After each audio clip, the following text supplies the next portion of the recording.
Welcome to the Crypto News. In this video, Jim Rickards shares his thoughts about Bitcoin. Listen to what he has to say. I've been studying crypto closely since almost the time it came out. And part of the reason is I get constantly invited to these gold versus crypto debates. And you had the most famous one in history. Thank you. I was on the sidelines a little bit, but Frank Joustra and Michael Saylor. And they're fun. I participate in them. I take them seriously. But to me, it's a little bit like fish and bicycles. I mean, they're just really different.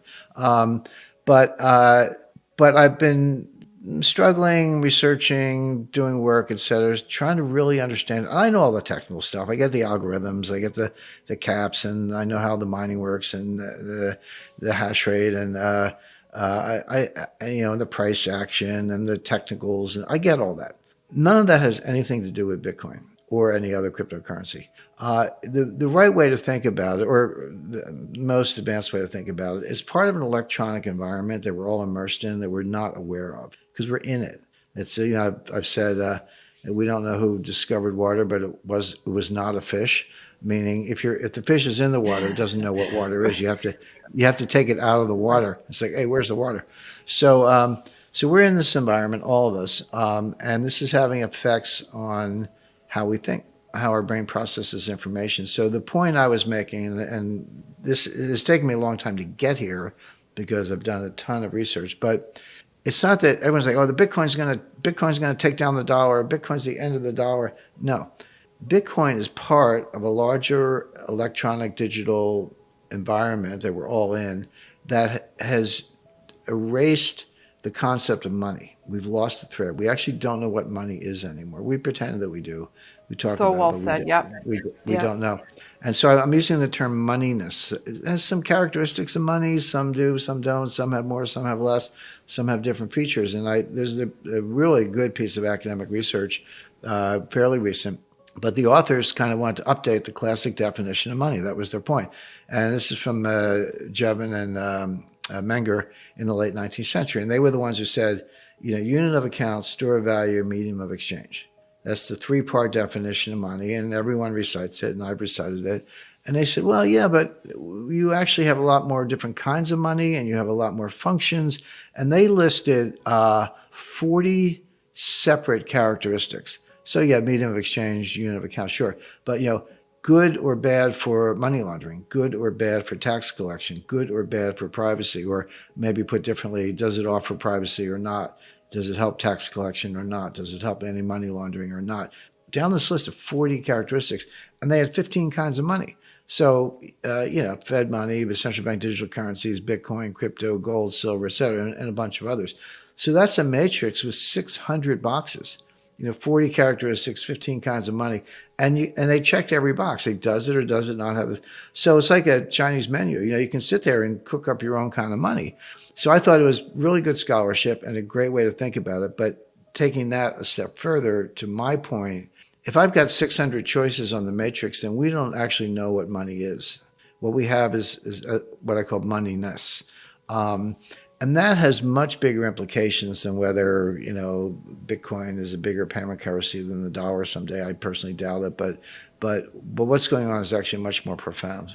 I want to bring up talk of the digital currency, the Fed dollar, call it whatever you want to call it. Obviously, we see the mandates coming out, Biden talking about it, and now Powell commenting on a future central bank digital currency, saying that, should we see one, it would need to ensure user privacy. It would need to be identity verifiable. It would need to be intermediated and serve as a widely accepted means of payment. Okay, but I want to hone in on the ensure user privacy part, because when we talk about the coming, digital dollar, obviously the question of privacy is like, well, what about my privacy? So can you have a digital dollar that ensures a user's privacy? Does that make sense to you? Is that plausible? Okay. Well, all right. It needs there's a little bit of nuance there. So they can ensure your privacy vis-a-vis the rest of the world. So Danielle Cambone has her digital wallet. I don't know if you have iPhone or Samsung, but you got your smartphone, you got your app, your Fed app, You have an account at the Fed. It's completely digital. You're getting the central bank digital currency in the form of US dollar, et cetera, and you're paying your bills and life goes on. They can protect that against the rest of the world, but they know it. The government knows it. And that's part of the total surveillance state. And that's the way it's being rolled out in China. So it's really a totalitarian mechanism. So, I mean, they already know your whereabouts. I don't have to pick on you, me, or anybody. They know our whereabouts from our iPhones when they're on. Unless you get I have a Faraday bag, turn it off, put it in a Faraday bag. That's pretty good protection. But if you don't have that, they're following you around. But now they're going to every point of purchase, what did you buy? And getting back to our friend Christy Freeland, so what if you voted for the wrong political party or supported the wrong political cause? And they freeze your account, So it may be private to the rest of the world, but it's not private to the government. In fact, quite the opposite. It perfects the total surveillance state. So it's 1984. And on the stock market front, I mean, we already see what's happening in the NASDAQ, the tech stocks. What kind of crash are we looking at or talking about? Well, stock market crashes tend to happen very quickly. They're slower in the bond market, and global recessions build kind of slowly, and global liquidity crises they seem to happen very quickly, and they do, but they build for a while, and so we're seeing all those things. Stock market kind of is almost the last to know, but one day the stock market wakes up and says, "Oh, gee, growth is zero, recession's looming, the war's continuing." The sanctions are getting worse. The supply chain's busted. I guess we better reprice. And you can go down 20% in a matter of weeks. A matter of weeks. Yeah. Well, we saw that happened in March 2020. Do you want to know one thing about crypto? I made over 3,000% in profit in a few weeks. Fact is, the traditional financial system, the traditional money system makes you poor, not rich. If you want to earn $500,000, $1 million, you have to wait until you're 50, 60, 70 in the traditional financial system, and you probably will still be broke. And you will be old. This is not a sexy combination, as you can imagine. But the question is, how can you start in crypto and make these profits? Where to invest? Where to start? My name is Gunnar and I'm from Germany, as you can hear, and things are a little bit different in Germany. More about that later on. Fact is, there are lots of different cryptocurrencies. It's a gigantic universe where beginners and professionals get easily lost. But there is light at the end of the tunnel. There are 7 key steps you need to follow to become successful in this market. You have to know them, and if you fail one of them, it's literally impossible to succeed in this market. Just an example, one of the key points is your exchange, and one of the biggest are, for example, Binance and Coinbase.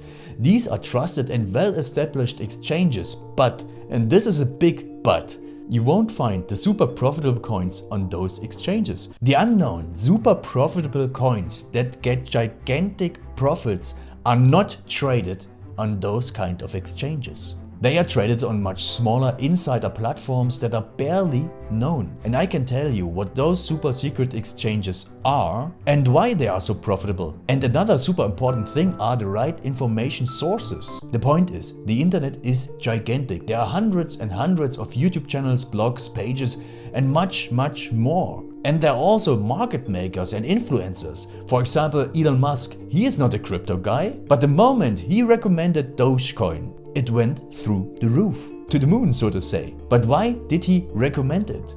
Where did he hear it from? He didn't hear it from newspapers. And believe me, he is listening to someone. But you have to know who, and you have to react before he is reacting.